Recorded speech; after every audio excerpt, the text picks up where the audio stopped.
Alam nyo ba, 80% ng mga YouTuber ay hindi umaabot ng 1,000 subscribers. Ito ang sikreto. Tara, simulan na natin. Una sa lahat, thumbnails. Siguraduhin nating maganda at nakakaagaw pansin sila at konektado sa video. Parang poster ng pelikula ang magandang thumbnail, dapat agaw pansin agad. Sunod, ang mga titulo. Gumamit ng malinaw at interesante na titulo na tugma sa laman ng video. Isipin kung ano ang hahanapin ng mga manonood at gamitin ang mga keyword na iyon. Ngayon, pag-usapan natin ang mga tag at hashtag.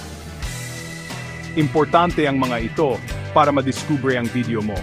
Gumamit ng mga tag at hashtag na akma sa video para mas madali itong makita.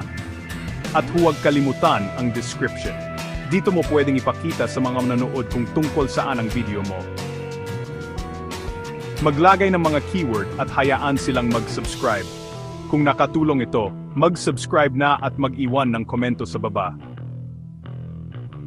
Gusto kong malaman ang mga saloobin ninyo.